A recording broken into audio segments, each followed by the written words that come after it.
नमस्कार दोस्तों, आप सभी लोगों का हमारे YouTube चैनल पर बहुत बहुत स्वागत है। आज मैं अपने चैनल के माध्यम से बहुत ही प्यारा सा हवन गीत सुना रही हूँ। यदि आप लोगों को मेरा गीत अच्छा लगे तो आप लोग मेरे चैनल को लाइक करें, सब्सक्राइब करें, ताकि मैं इसी प्रकार के अच्छे अच्छे गीत आप लोगों तक पहुँचा सकूँ। धन्यवाद। आई मैया के विदाई कई बारी हमने होई हमारी दुआरी।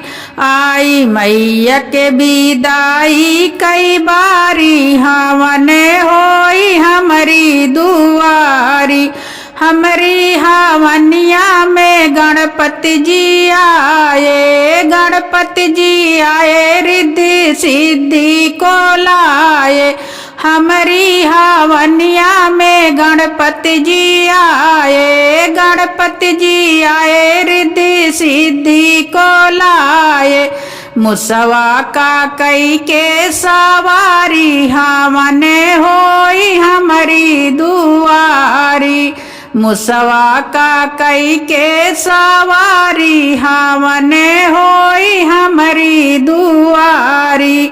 आई मैया के विदाई कई बारी हमने होई हमारी दुआरी।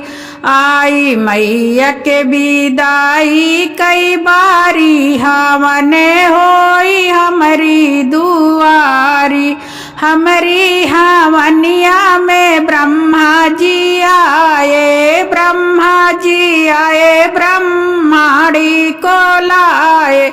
हमारी हवनिया में ब्रह्मा जी आए, ब्रह्मा जी आए, ब्रह्माणी को लाए।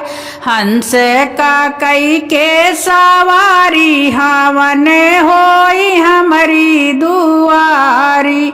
हंस का कई के सवारी हमने होई हमारी दुआरी। आई मैया के विदाई कई बारी हमने होई हमारी दुआरी।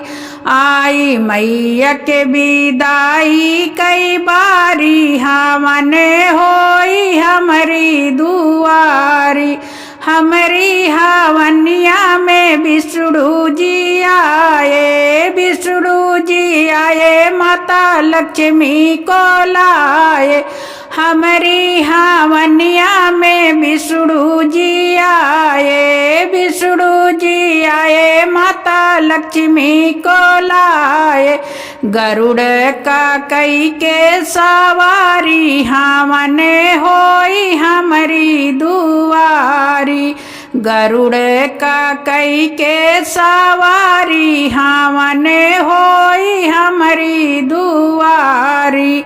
आई मैया के विदाई कई बारी हमने होई हमारी दुआरी। आई मैया के विदाई कई बारी हमने होई हमारी दुआरी। हमारी हवनिया में शिव जी आए, शिव जी आए, माता गौरी को लाए। हमारी हवनिया में शिव जी आए, शिव जी आए, माता गौरी को लाए। नंदी कई कई के सवारी हमने होई हमारी दुआरी। नंदी के कई के सवारी हमने होई हमारी दुआरी। आई मैया के विदाई कई बारी हमने होई हमारी दुआरी। आई मैया के विदाई कई बारी हमने होई हमारी दुआरी। आई मैया के विदाई कई बारी हमने होई हमारी दुआरी।